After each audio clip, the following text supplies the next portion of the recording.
Hey all, how are you doing today? I want to thank you for joining on Saturday evening for this exciting panel discussion. I'm sure you are as eager as I have been waiting to hear this distinguished panel about how to build trust with alliances, managing remotely or from a distance. Trust is a five-letter word, but it takes a very long time to build it both personally and professionally. Trust is not given, it's earned. In today's topic, we will deliberate on two things: why trust is such a big deal when it comes to managing alliance relationships, and how to build trust with alliances, managing remotely or working from home. Before I begin, I would like to introduce our distinguished guests. Let me start with Srikanth Subramaniam. Shrikant leads the alliances team at TCS.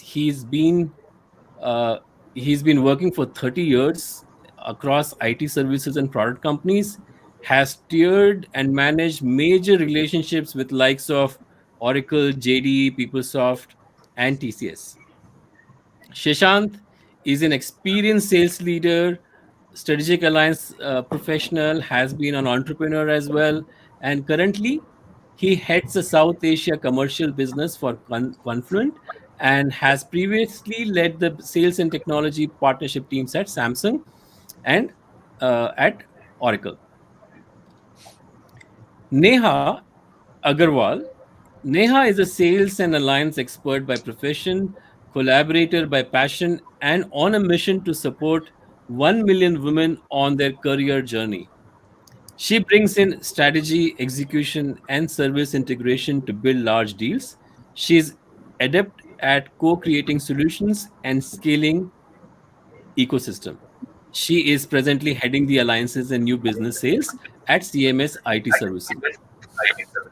Murli Satya is a senior business development professional in the hyper automation software industry.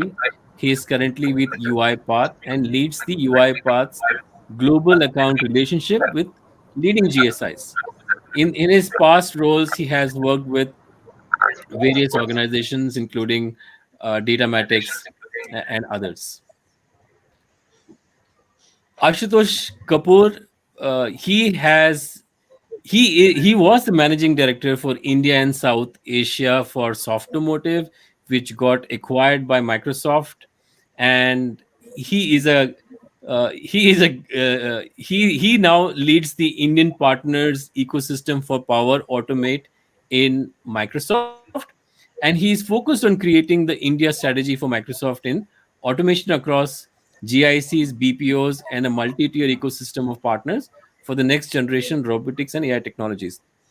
And Ashutosh, popularly known as Ash, he has led many business roles, sales and alliances roles, including marketing across industries. And we welcome you all. Thank you for taking our time and joining for this panel discussion. So, Ashutosh, since I have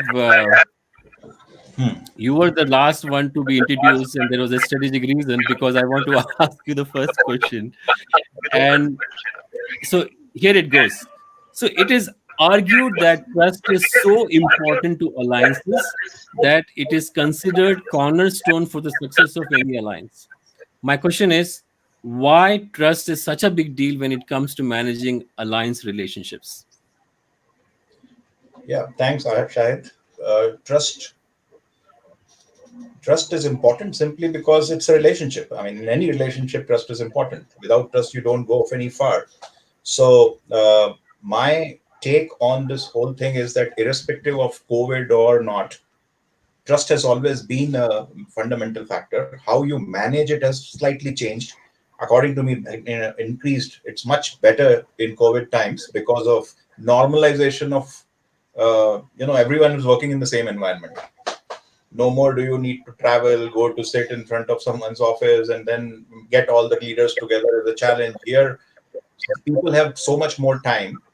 I have seen um, people who were difficult to get earlier happy to come for 15 minutes assignment. So I find it much better across organizations. My view is that it's a, I keep saying this is VOP versus POP. So POV is the point of view which we try to do in a trust normally. Uh, Point of view is important from both sides, but once you become the VOP, which is voice of partner, the trust factor increases, which means if you are talking, I mean, I see myself as the voice of partner of an organization within my organization. And the moment a partner realizes that you are talking about his or her benefit, and it need not be an individual or an organization, it could be a small business partner, it could be a large GSI alliance. Finally, they all need to see that their point of view is being heard inside the organization, and that by definition creates trust. I have had instances where there was a difference of opinion within the teams, which always happens. It's healthy. People decide to go with partner or not go with partner, and the moment you start thinking like the partner, bring out the competencies to your own team, they are quite they take care of the fact that this guy is supporting and he brings out the competency, and then partner also is quite happy with that. Um, and the opposite is also true. If you find the partner or the alliance manager just talking about why they should do this or that, like an OEM, then I find that as a problem. So I think success factor is the most outstanding factor amongst all of the other factors that we all know, that with a partner we need a minimum commitment within both parties. We need a clear objective. We need a clear strategy. We need an executive sponsor, governance. But all of that is built on the pyramid with the foundation on trust. Absolutely, and trust is important. And as you pointed out, that because of this opportunity to work from home, we have also found opportunities to connect better with people because they are available most of the times. Now, Neha, you have spent many years managing alliances. What is your take on this? Why trust is such a big deal when it comes to building an effective alliance? Shai, taking cue from what Ashutosh said, right? Whenever there is a relationship, it is built on the foundation of trust, be it between two people or two organizations. And here, so many people have to work with so many people, and nobody is reporting to anybody, right? There are two separate organizations. So only two things bring people together. One is trust, and second is value proposition. If I find a business value proposition, definitely I go and build partnerships, I work with them, and there has to be trust. Otherwise, a normal working relationship is not possible. So I feel when so many organizations are together and they have to work together, then two teams, in fact, it is not two teams. When so many teams of one organization have to work with so many teams of other organizations, it is very, very important that they trust each other. That forms the foundation of working relationship. And as Ashutosh said, right, for a OEM, for a large organization, they have many choices. So how do they choose which is the partner they want to invest in? So it comes with trust and value proposition. So whenever I am building an alliance, I really ensure that I am able to differentiate that value proposition to my partner, and I am able to build that trust. And mostly it comes with a very open communication and predictability. We all are in business for predictability. So the more predictable business is, the more we openly communicate. That forms the foundation of trust. And what challenge I have faced in this pandemic is people who are closest to me, where I used to spend so much time, people with whom I used to hang out with, I never had a formal cadence with them. I would just hang out. We would have an ice cream together, or if they are coming to Infosys or any organization in Electronic City in Bangalore, they would drop by, and I had a rhythm where I would just meet up with them, and suddenly those meetups were not there. So that was my challenge, that my informal relationships had to really become formal, and I had to set up time with all those people, which was in given that we would meet 10 times a month. Yeah, and you're right. And you talked about there are so many stakeholders, right? and it's Yes. not about a few people you have to interact with and build a relationship, but because your scope of work is so huge and there are so many people you have to work with, the building trust becomes even more difficult. And so I will also take that cue and ask Shrikant. And remember, Shrikant, I was reading one of your LinkedIn posts where you emphasized the role of trust, and you talked about how to earn trust, and it was a very nice post. So let me ask you, what are your ingredients of trust, and how do you build trust in an alliance relationship? Hey, hi. Good evening, everybody, and hope everybody is safe and sound. And nice to be back in this platform discussing. Uh, the point is that when people talk to you or when people hear you, I think somewhere subtly, I think if you are able to communicate that you are talking to a trustworthy person, or you are going to get trustworthy answers, you are going to get faithful answers, you're going to get honest answers. I think that's where the trust mechanism slowly seeps in and sinks in. It's not about winning a war, it's not about winning a conversation, it's just about winning trust. Sometimes accepting defeat doesn't mean trust deficit. Correct. Accepting defeats mean maybe building trust, because you are trying to show that, look, hey, look, I didn't know this angle of conversation, and you have taught me something today. And I think if these kind of small traits, because there is no measurement for this, nobody will give you a gold medal for executing or exhibiting these qualities. But at the end of the day, when someone writes to my team or talks to my team member or talks to me, what is in the back of his mind is, here is a person who will, or here is a team which will give the right answer. Here is a team where I can reach out even when the rope is burnt, even when the rope is hot. There is somebody who will hold it and help us cross the bridge.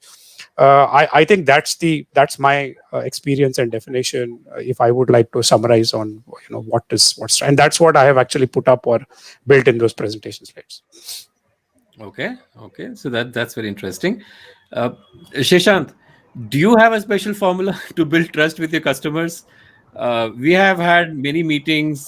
You have actually taken some sessions in our community talking about a partner ecosystem. How do you go about building, connecting two partners? But how about you? How do you and I'm talking here. You can talk about customers as well as partners, whatever you're comfortable with. Yeah, sure. Thanks. I think it's great to be present here with folks like Shrikant and Ashutosh and Neha and Murli. Thanks for the opportunity, Shad. So for me, I'd probably talk about three important things, right? One is my intent, right? So when I am meeting you, the first thing that I have in my mind is, how am I going to make this work? How am I going to add value? And genuinely add value, right? It's not about creating something short term. It has to be long term. So my intent is always long term, and it's about adding value, and over a period of time earning your love, your trust. Now, it doesn't happen overnight, and I know Shrikant also kind of mentioned that it's not an overnight process. So I start with asking, how do I give in this relationship? So I give first, which means talking about customers, talking about opportunities, create some value, right? If not, it's not going to be a great start. So that's how you build rapport, you start your relationship. Second is, I think I want to find a reason for us to do something together, right?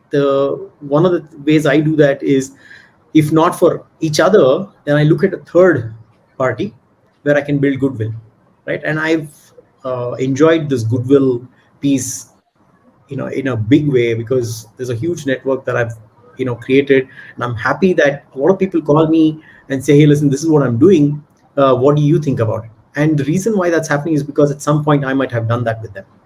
So it is very, very crucial that I create this opportunity to build value, either for each other or for the community. And the third one is obviously communication, right? You're great at this.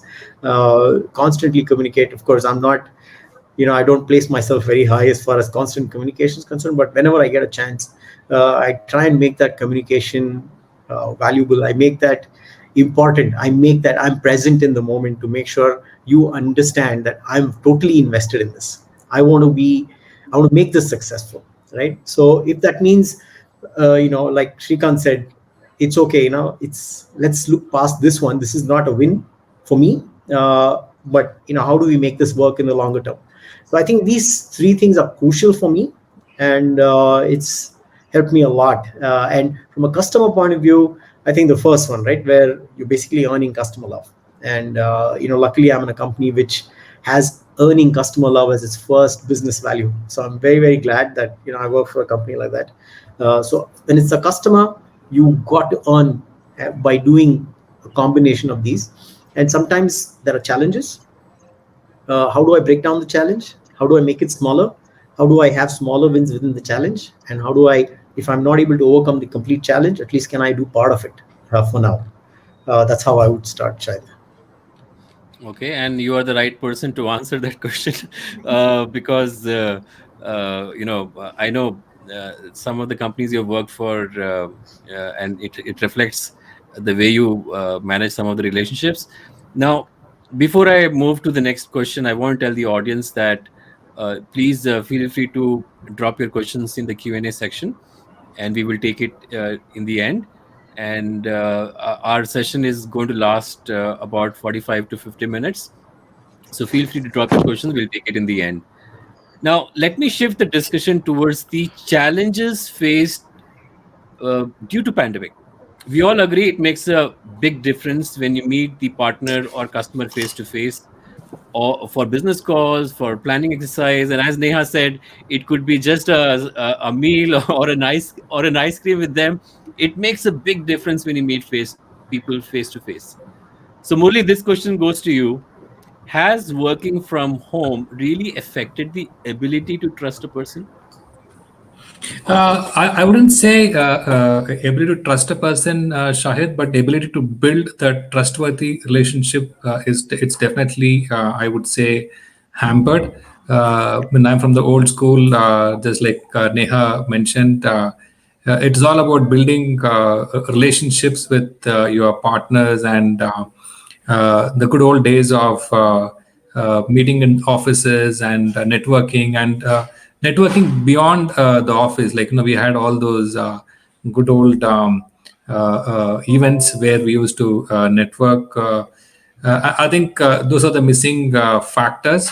So I think working from home has kind of distilled everything down to pure business discussions, and I think the social connections are missing. So I would definitely say working from home is definitely a challenge to strengthen and grow those relationships. But nevertheless, I think what we have been trying to do is one, connect with a lot of old friends and contacts that has been built over a period of time, and with the new relationships. The way to build trust is more in terms of ensuring your business transactions go smoothly, and whatever synergies that you're trying to build with that company is ending up in providing the synergy to the end customer. I think those are the ways that we can build trust in the current environment now. Yeah, and I don't think it's just about the old school, right?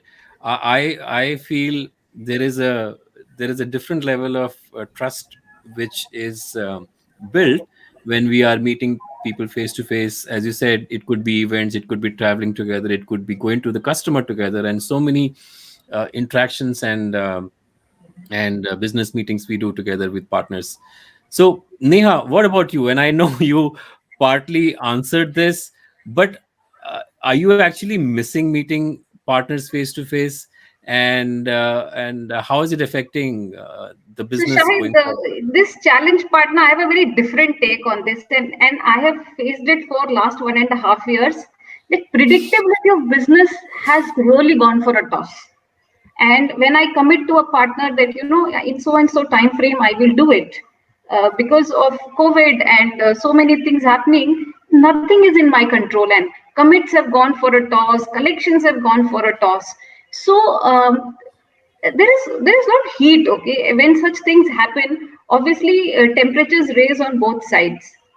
And the biggest challenge I face is people stop answering phones. And I keep telling my team that answer double, talk more. If there is an issue, talk 2x, talk 4x. And this was my biggest challenge in pandemic, in making people respond to partners, keeping that communication lines on. And if the predictability goes for toss, then the only method is communication. You can't cut those communication lines. So rebuilding those communication lines, delivering bad news, saying it is not happening was the most challenging part of this, and nobody wanted to do it. And I said the good news everybody wants to share, but the bad news has to be shared even faster. There is no escape from it if it is not happening, or if it is delayed, or if we don't know what to do. Let us come together. So that was my challenge in the pandemic, of delivering bad news, of sharing losses or sharing delays, and the maximum challenge was of delays. There was delays all around, and people not being available. So keeping that communication open, and bringing, and people were affected. There were I had two particular regions. In fact, my entire north team was down with COVID. So for practically for a month, we were running with probably 50% of the strength. But the partner doesn't know that you are unwell, or you are not available. People were not able to put out of office also. So those were my challenges of keeping that communication on, and telling everybody, and keeping things together in that tough time. Yeah, I hope your team is doing fine now, Neha.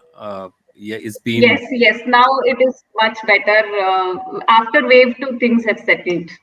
okay. Yeah, it has been quite challenging for everybody, but yeah, I'm sure even the partners should understand, and I'm sure a lot of them understand. But yeah, everybody, I'm sure their partner, your customers would have been facing their own challenges with their own partners. So I'm sure this was a part and parcel of Yes. the second wave. And let me shift gears. Let me just change the screen to Ashutosh. And before I put him on the screen, so Ashutosh, this pandemic has been, and we just talked about pandemic, right? So it has been hard on everyone. How's it going for you? Has technology and video conferencing actually helped in some ways to drive these relationships with the customers, or not? It did, as I said earlier. Look, I've been on both sides of alliances, from brand side as well as from the GSI or the SI side, Indian SI side, and I've been in sales, marketing, and alliances. So I can say only one thing with certainty is that people buy from people. Technology is incidental, and that trust need not be affected by COVID. I mean, in my case, I think most of the people that I continue to work with are the people who knew me from either this job or the previous. Most of the people, not all, but yeah. So that cemented the fact that there is already a trust factor. As I said, for me, COVID times brought two or three better things. For example, the focus on enablement went very high. In all my alliance relationship, I used to insist on the partner getting trained, getting more certifications, etc. Here I didn't need to do that. People started asking for more certifications. They had suddenly lot of bench strength that they wanted to train up. So that enablement clearly increased. uh, when you look at both sides of the partnering, if one partner uses that, let's say the enablement strength or whatever else that you got to uh, boost his own self-interest, instead of just promoting the alliance, going across and positioning yourself as one particular technology vendor and not necessarily acknowledging the help given. In those cases, then trust is obviously impacted. But and you can't do much in COVID times. You can't just go and sit in front of him and reason it out. I'm We went through these incidents in my part, but then I think the way to overcome that is that these risks are, especially because these risks are elevated in these volatile times, when companies need more flexibility and support from their allies. uh, One must have the health of relationship by deepening the personal contact, not just by phone calls or video calls. There could be very specific interlocks with persons of interest. I have actually shared tickets to a live concert online. Don't cost much, but it shows that you care for the person's interest, and it builds trust. And besides that, I think it is important to have that governance model continued, irrespective of times. Your governance model, if you before COVID you were doing it once a quarter, if you were making your n plus n by n whatever leadership come together, if you were ensuring that you going to n minus 2, which means you don't talk to your peer in the other organization, you actually go 2 levels down and ensure that he's also trusty. There is nothing stopping us to doing that. Because we have a lot more time, I find it a lot more easier to touch more people than earlier. Those are my 2 stakes for these times. I mean, enablement has certainly increased. My time with them can be increased. People come very easily. Yes, there is a difference in the sense that we are all humans, so we want to be sitting, touching, patting each other once in a while. Ambiences help, but not having that also has not really impacted so badly to me, at least, and I'm lucky that way.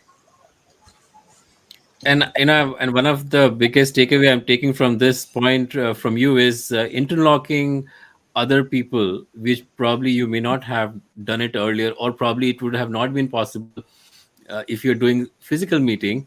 But and I'm sure that has helped, because bringing a new relationship or bringing a new resource or a business opportunity, I'm sure it helps.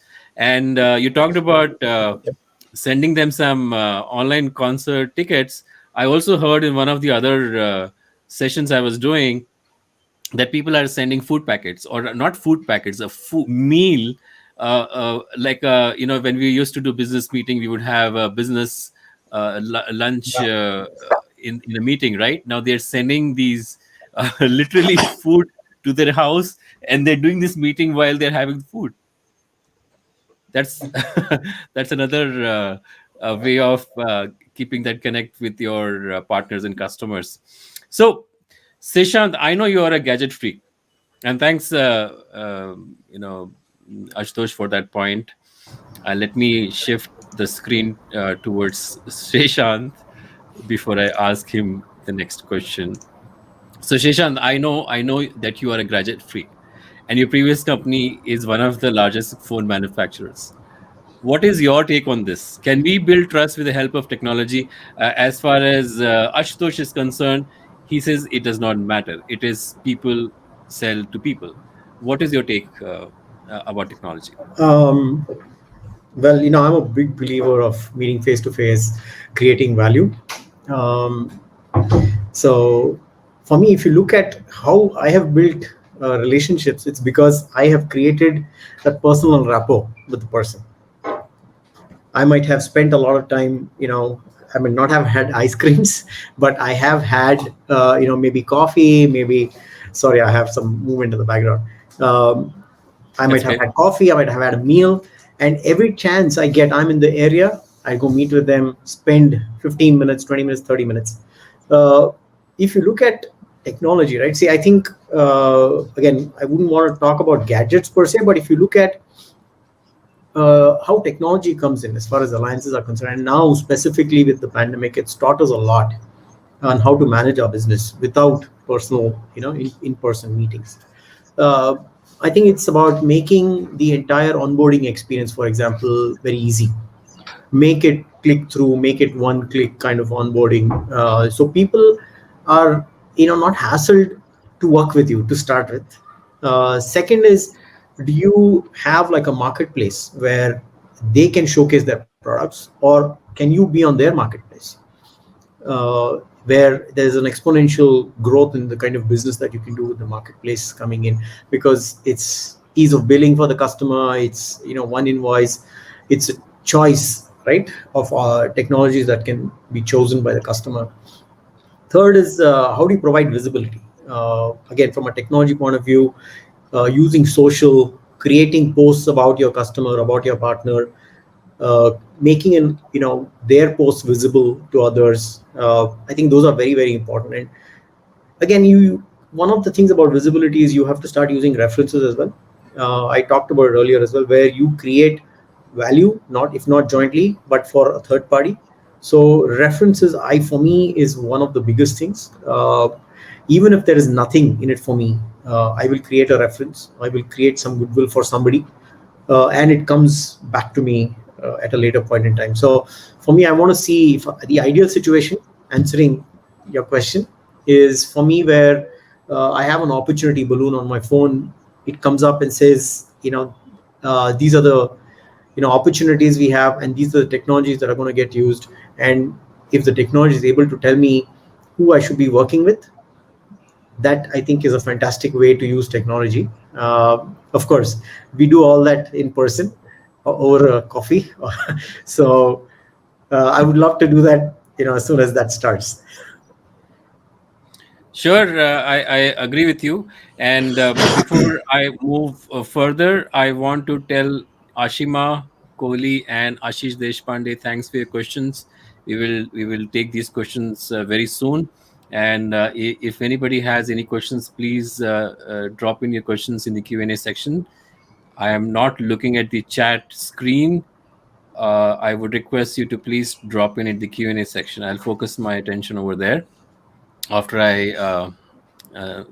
after my questions to the panelists. Okay. Now, Shrikant, you did talk about some of the things you are doing to build alliances with your partners, but my question is a little different, and this is the basis of this whole conversation. And because of this pandemic situation, it has become a little difficult to let me first shift the screen towards you. And so it has become a little difficult to and that's what we've been deliberating upon. Is there anything you're doing differently to build relationships with your partners, especially when you're working from home, especially when you're working from a distance? Okay. See, first and foremost, I would like to stay away from the word which says difficult times. Okay. Even when we had normal times, we used to complain, oh shit, yeah, it takes me 2 hours to reach your office. Don't call me. Okay. So it was, a complaint of a different type. But here you don't have that, which is a good thing. So if you have your meeting at say 12, or for example, now we started at 7. I mean, I could log in at 6:59 because I had no other distractions. So I could keep up to the time, and that is also building trust. Right, gone are those days where you say, hey, I was busy and I couldn't join and things like that. So when you are slated to join at say 7, you join at 7, and I see people joining exactly at 7. So it has brought in a lot of discipline in at every level, not just at alliance level. It has brought discipline at every level, and that's a fantastic thing to happen. And what happens is when you get this discipline, it generally rubs off in your personal life. Like for example, you have your breakfast on time, you have your lunch on time, you do your day cutoff on time. You extend it only if you need to. Because what used to happen in the so-called normal world, what used to happen, we used to finish off meeting at 6 and imagine reaching home at 8:30, 9. I mean, what is this? We used to always complain, what is this? We are reaching home at 8:30. But now what's happening? I finished my meeting at 6 o'clock, 6:15, I'm back with my office, with my family for a quick chat. Or some friends who are busy wanting to get a grab of attention, or whatever, or looking at if there are any matters which you have not been able to attend to during the course of the day. I think that has been the most positive and the most significant thing that I have gained, and I openly tell this to everybody. Another example, there are a lot of new partners and partnerships who have actually approached, which probably would not have approached, and every interaction has been a learning for me and my team, whoever is handling it. And also it has been a different way. How do I convey their importance to my larger system within my company? How do I say, hey, look, this partner is doing this, and these are the use cases, and this is what they have delivered in a short period of time, say 4 weeks, 6 weeks, 8 weeks. And so that's been again another learning, how to convey that appropriately and to the appropriate team. I think the pandemic, I wouldn't call it pandemic. The current period has helped me to reach out to the current team to bring them on board very very effectively. Third thing is, I normally love to take power naps, just say around 2:33, and during one power naps, one of the partners, a managing director of the partner, called me because it's obviously a direct interaction, and I told him I'm sorry, I had just taken a power nap, and he said I had never heard of a transparent conversation like this, because typically you would have said in a normal world, hey, nahi, I was on another call, I was on another PPT, I'm preparing for another this thing. But I think when you are being true to yourself, and the minute you are true to yourself, you start enjoying every bit of where you are, whatever situation you are in. And look at it, right? People are saying that it's a retreat, work retreat is what they're saying. They're booking one from Himachal, one from Himalayas. We never thought of connectivity there, right? Today, connectivity is a boon today. Who thought about it some time back? Always said complained about networks. Nobody complains about network today. If you are able to reach out in some way or the other, internal collaboration, and I think that's the best part of the current situation. Enjoy it. That's it. And that's where the underlying. And why do you enjoy it? Because you trust. That's the underlying platform that you build these positive words. And positivity rubs on others, and if you join on time, it builds trust. I think it's one of the big pieces of advice I'm taking. Even though we might be doing this naturally, either because of discipline or for other reason, but if you really look at it, as you just said, if when they look at you being disciplined and being joining meetings on time, and or maybe doing the actions on time, it builds trust. I really like that point. Now, by the way, you guys are free to the speakers are free to answer this question, but I'm going to first ask Ashutosh. So, Ashutosh, is it simply a process to manage relationship, especially working from a distance, or there is more to it as far as you're concerned? Process is important. I don't say that it is not about process. It is, but I mean, you're dealing with humans, so relationship has to be important. It is not about just process and you're driving cadences, the governance. That's an important part, but there is an unexplained part of camaraderie that exists sometimes between people. When you work on deals, then you leave a positive note, and even when you lose together, you leave a positive note sometimes. So people, how often have you seen in other walks of life, you come across people and suddenly you feel a liking, or you suddenly desist a person? The same happens in alliances. I won't say that everyone that I work to has a great trust on me and vice versa, but then because you are a professional, you adjust to the circumstances. You try to ensure that you always see the good part of someone, and that works for you. I've seen people who have been terrible in responding my messages, etc., but they're good in, let's say, getting the right thing done within their organization. So I build upon those. I see a question from Ashish saying that, have you managed to get folks on call? And I appreciate the fact that there is a call fatigue that has set in. It's very difficult sometimes.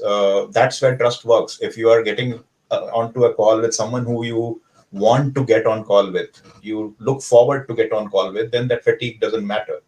The other thing that has worked for me in such situations is that I pre-send. There is a whiteboarding software and all those available. Microsoft Teams definitely has a whiteboarding and other platform software.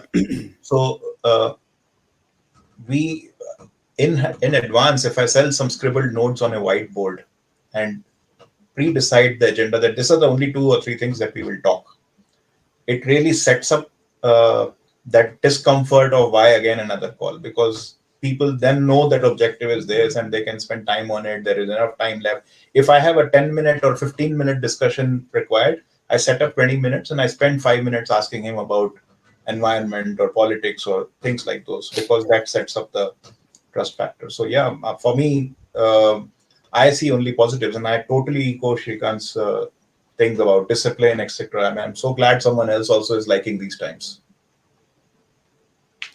And the point you made about the whether it's a whiteboard or whether it's an email or a message telling them, listen, we're going to be talking about these 2 or 3 things or one thing.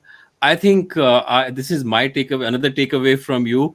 And I'm really going to be looking at this recording later, because there are so many good points that you guys have brought in, and I'm sure our audience is enjoying listening to this session.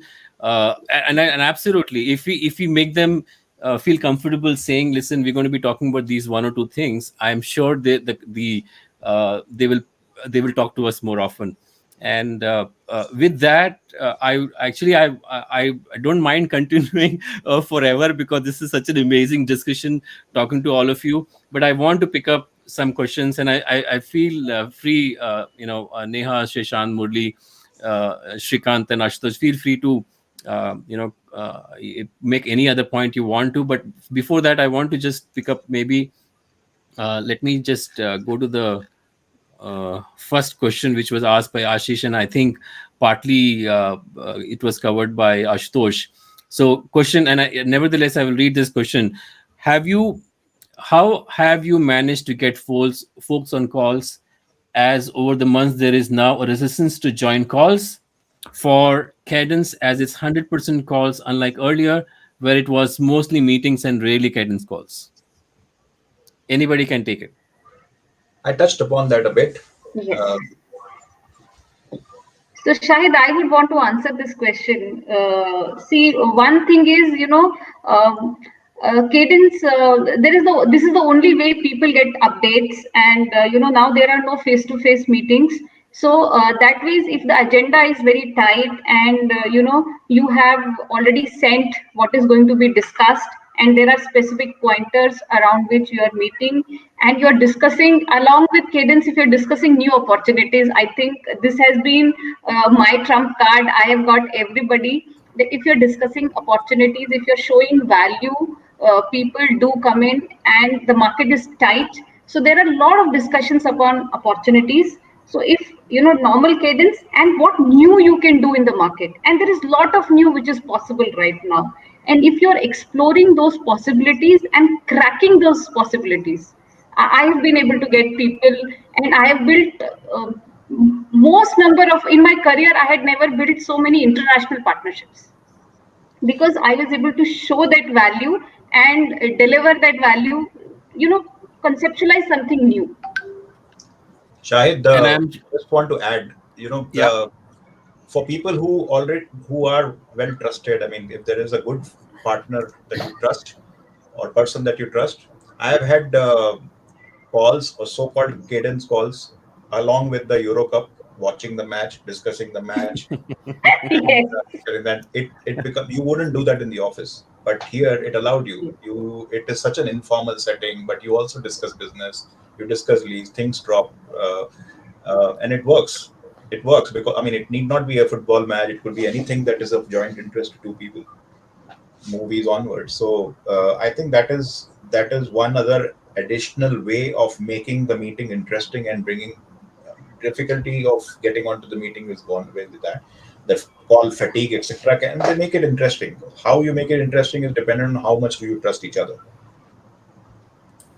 Yeah, just to add here, what I have done effectively is instead of having 30-minute cadence calls, we have reduced it to short 15-20-minute cadence calls, and even many of the partners appreciate this regular touch point, and we don't have to have a 30 to 45 minutes cadence calls every week now. So, but what the best part is, like I agree with Ashutosh and others, we see more attendance in the cadence calls and more participation because, like Shrikant mentioned, we don't have to travel 2.5 hours to reach the venue, right? So we definitely see more participation and more regular attendance in the cadence calls. Yeah, Very and good I'd like point. to I'd like to add Mhm. something. Sorry, Shahid, not to Yeah, interrupt please, you. please. So please. one thing that actually helps, right? So when there is a cadence call, I've been part of cadence calls and I've said, "Are aa gaya yaar cadence call," right? So the reason when I think about it, there is this fear of the unknown, right? What are the topics that are going to get discussed? We know we have some regular cadence on topics, but the way you ease that cadence call it's something that I started doing, fairly recently, is send a precursor to that cadence call and say, "Here, if it was you, I'd say, Shahid, I want to talk to you about these two things. If you have time today, we'll do it, or you know what, let's do it during the cadence call." Right? So I've given you that precursor and you've given you that time to think about what you need to do. So I'm taking away the fear of the unknown. I'm giving you purpose to talk to me. And when you have that purpose to talk to me, you have some response ready, right? I'm making you the hero. So I'm giving you the chance to be the hero on that cadence call. So you will come on that call. One more thing, Shahid, I find Please. it interesting that we are at home and nobody objects to that. So when the wife or the kid or the dog drops by, I take that opportunity to introduce it to the partner rather than be defensive about it, and that creates my family bond better. I talk about it. I talk and introduce my wife. She knows some people. She has stopped suspecting what I'm doing online, so things are better. And yeah, and that's the thing which has changed drastically, right? Otherwise we used to be so conscious, and Sheshant in between mentioned there was a movement at the back. Absolutely, you are at home, there will be movement sometimes. Kid might show up or dog might show up. Absolutely, I think it's all acceptable Yeah, in because of fact, this it change. happened to me, Ashutosh, when I was actually interviewing for this role here at Confluent. And the ops head of the business, fairly senior guy, he was talking to me, and my daughter, this, is my study, but there's another seat there for my daughters to, sit and work. So she had something to do and she came and started working there. So Chris, who was the guy who was interviewing me, he said, "She's your biggest fan, and she's going to be learning from you." So it was very comfortable, right? So when you're It comfortable, I creates think, that you don't talk to a person only now. You yeah, talk to an environment. You talk to an individual, and you try to associate. Oh, he's a family man. He's a dog lover. He's X. He's Y. So you kind of create a full persona of an individual henceforth in your subconscious mind sometimes, and that helps. Absolutely. Great points, guys. I will move to the next question, which is asked by Ashima. So she's asking, create value for partners just now. Okay, so she's saying strategic discussions using brainstorming, whiteboarding, face to face, also understanding unsaid perceived issues, expectations have become challenging. What are the tools we can use to help mitigate these challenges? Um, Yeah, so I think what she is saying, we have a lot of these points were covered in our discussion, but how do you how do you how do you basically how do you overcome the meetings which you used to do face to face? I'm assuming speakers don't have to add anything, but if you want to, feel free to add. I think most of things were covered in the discussion. Ashima, just one Ashima, thing. if you have a specific point, please feel free to ask again, but I'll let Shishant answer that. Yeah, I think, Ashima, if I've understood your question right, I think you're talking about some of these expectations, that each of us have. I think one of the most important pieces is when you're doing this, get straight to the point, right? No, because Murli talked about it, keeping these speedy meetings, 15-minute, 30-minute. What's working for me is getting straight to the point, right? You of course have your relationship, but when it's time for business, you got to go address the topic immediately. When you address the topic immediately, what happens is you can open up a whiteboard. You can say, "Hey, listen, this is what I'm thinking. What are you thinking?" And then that interaction gives you an opportunity to see how you can actually solve the problem. How do you break down that issue? How do you, if it's a communication issue, if it is a pricing issue, if it is a integration issue, whatever it is, right? If it's not working, put it on the table and take that card off, because putting all the cards on the table is so crucial. So address it immediately and then move on. I think that's one of the things that's worked for me, Ashima. Thanks, Sheshant. Another question from Vinay. Has remote delivery worked for customers and partners? I'm not sure if Vinay, Yes, if he it could. has. Okay. Go ahead, So it Neha. has really gone. Shahid, I was part of this remote delivery, and I said, it's a very hands-on operational role. So remote delivery has worked. There was no other choice, right? So customers also adapted very well, and the teams also adapted very well because lives were at risk. So I never saw customers transform so beautifully, and all my government clients are now such good users of Teams, Zoom, and they know how to collaborate. In fact, they do very good whiteboarding sessions, and all my pre-bid meetings, bid openings are online, and all delivery reviews, deliveries are happening remotely. People are working, knock sock resources are working from home, connecting. So remote delivery it's a real thing, and it has really happened. ODCs have happened from home, and I see my husband works for a project where he is constantly troubleshooting Reliance. So my house has become a Reliance troubleshooting lab. So remote delivery really works. Okay, nice to know that. And Vinay, if you have you want to know how she does it, then you can reach out to her directly. Sheshant, by the way, there is a specific question for you in the chat section. You can Yeah, have a look. We will yeah, I ask in a saw that. moment. I will Yeah, so ask you in a moment. No, I'll yeah, ask you in a moment. sure. Let me go. Let me go by the order. So Vinay is also asking, and I'm going to cover two questions he has asked. One is what incentives that can be extended to partners. I'm assuming is it during lockdown or otherwise. And the second question is how to motivate partners. So let's keep the theme in mind, and let's So, assume he's asking what can you do differently to incentivize or motivate them during the so lockdown Shahid, period. can I start that by? So for Yes. me, as I said, one of the biggest gains of COVID times has been the improvement of competency. So one of the motivations has been to get on those free certificates and इधर ही है online जनाब. free certificates, etc., which allow them to get their competencies up. And uh, if there is a very small little thing that we need to talk, or there is also something that I use very often called the corridor catch-up calls, like it used to happen in our or in non-COVID times, where I just meet up. It's like meeting up someone on the corridor and saying, "Why don't you get up this certification? What's your status on this, etc., etc." So if it's a one-topic call, you don't need to block 30 minutes. It can be a corridor catch-up call for 10 minutes, and it works for me. Interesting. Okay, I'll move on to the next one, which is for Sheshant. How do you and your team are building trust and relationship with new customers in commercial segment in this pandemic time? Sure.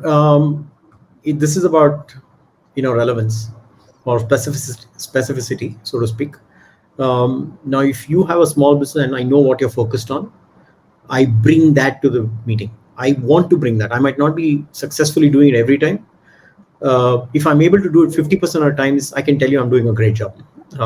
But trying to make that meeting specific to them is what is my first priority. As I said, I'm not successful all the time. It's extremely difficult. And in these times, cost is a huge problem. And I'm in the SaaS world. So, there's a lot of free stuff that is being given out. And, in such times, if I'm going in there and telling the customer to pay me from day one, it is a huge challenge. So for me, I have to make it very, very relevant. Again, I can, illustrate with examples to you.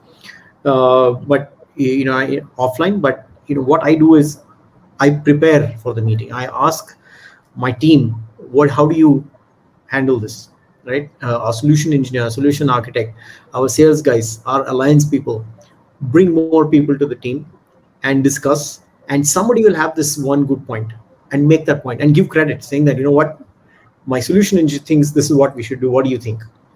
That's relevance brings in that interest into the meeting, and we move forward from there. Because it's just this one, like how Murali and Srikanth is saying, right? It's the small things that kind of start building trust, coming back to trust. So that one thing will bring trust into that meeting, and that relationship starts forming from there.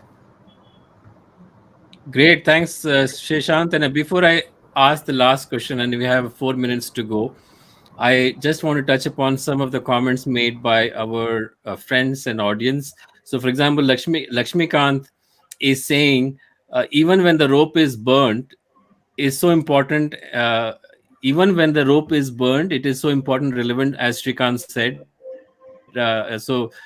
He's saying, Shrikant, a very good point. Ashima is saying transparency, integrity, intent, commitment is also essential, as pointed out by our speakers.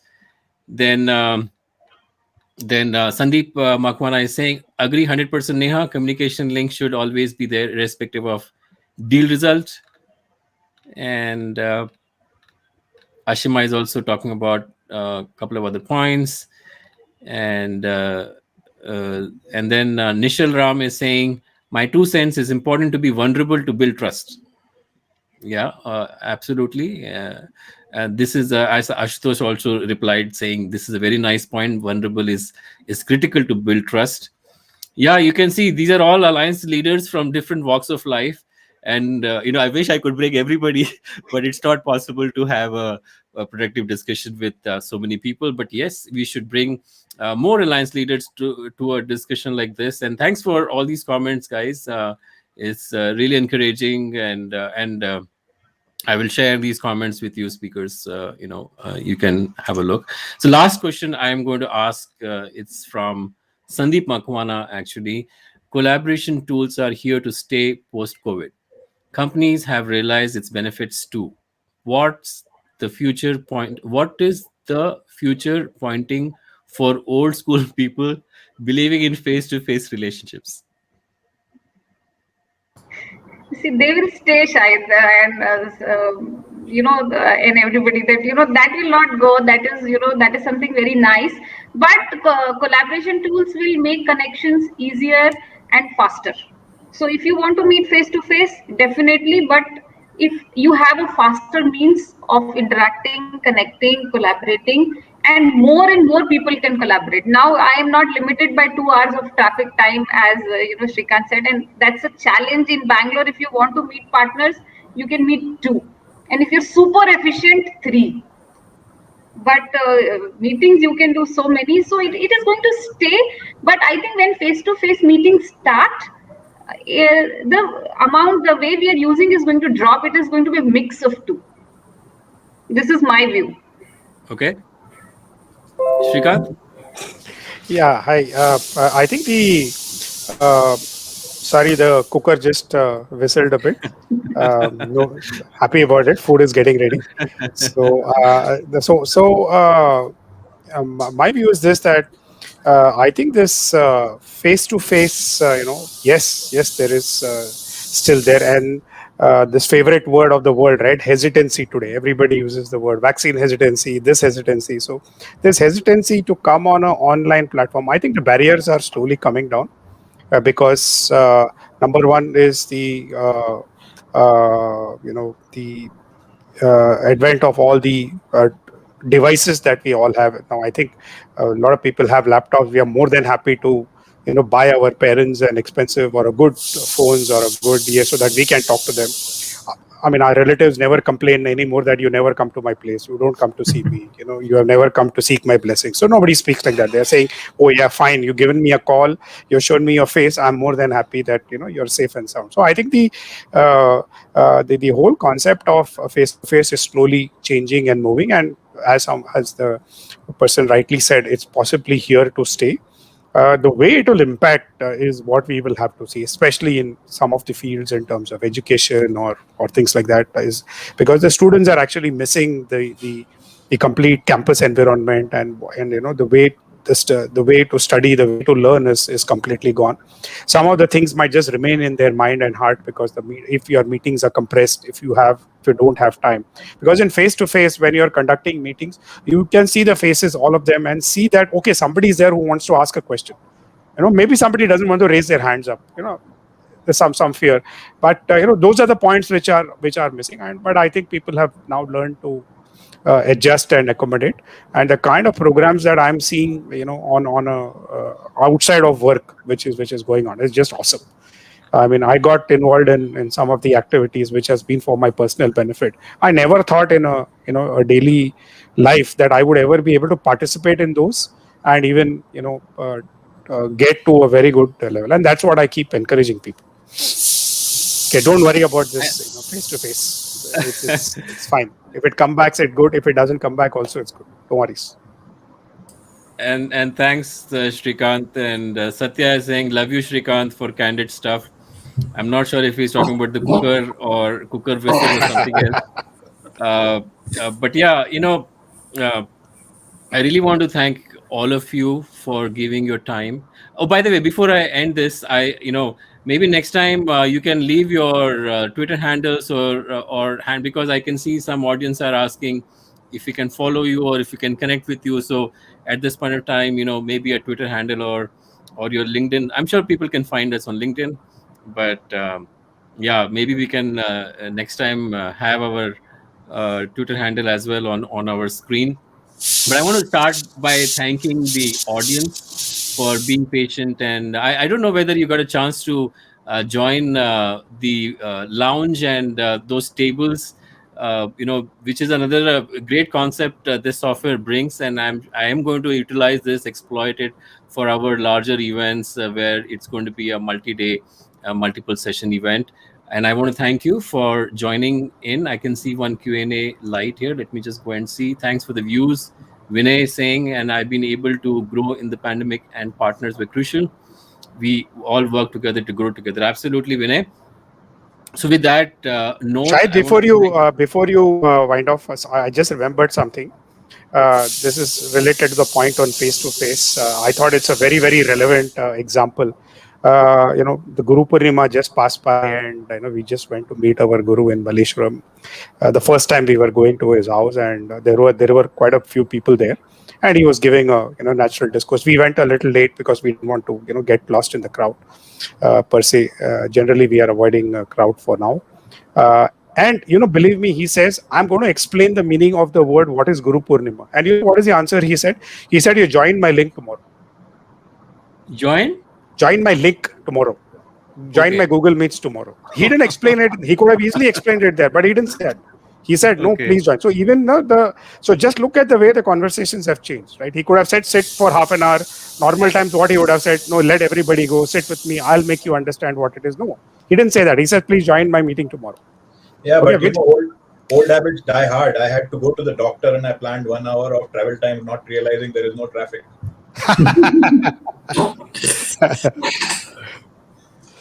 No, just an example. Yeah, just a point to just lighten the whole thing. Thank you. No, very good points. And I want to thank all of you, Murali, Ashutosh, Neha, Sheshant, Shrikant, and for such valuable points and sharing your experience of this last 2 years. I'm sure it's not like somebody taught us how to deal with situation like this. Most of us are learning and adapting to these situations, and some of the ideas you have shared or some of the experiences you have shared, it is going to help me. It is going to help our audience, hopefully, to effectively manage an alliance, and not only remotely, not only in a normal way, but also remotely. And there are so many interesting points you have shared, talking about managing these relationships, how to bring this discipline, how to continue the rhythm and things like that. So thank you so much for taking our time on this Saturday evening, and I'm hoping to have you back again for such interesting discussions. I leave the floor to you. I think thanks a lot, Shahid, for organizing this. It's you've taken a lot of effort to organize this and get everyone on board. So really appreciate your efforts. Same here, Shahid. Thanks for organizing. Good to see so Absolutely.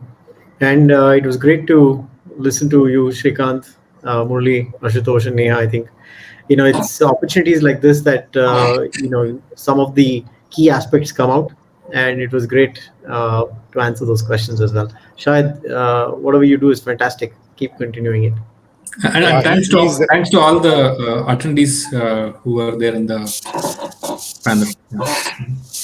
Shahid, Thank thank you to you and to everybody in the community. And I am out and out salesperson, and but for this community, I would not have become an alliance person. So I owe my alliance role to this community, and each and every person has contributed to the success. I don't know how many questions I have asked, how many contact numbers I have taken. So guys, a big thank you to everybody. Otherwise, this transition from sales to alliances would not have been possible without you guys. Thank you. I think that's a sorry. I know Shahid is a glue for us, but I really envy him. He's the only guy who can work from Wayanad. Yeah, I am lucky. I was lucky rather to do that. But guys, really appreciate your time. Thank you so much. You please feel free to go to our website allianceplay.com. As you can see on the screen, we are building content, we are curating content, and content like this, which is going to be useful for others. Courses, blogs, and interviews and panel discussions like this. Feel free to follow us. You can find all the details at allianceplay.com.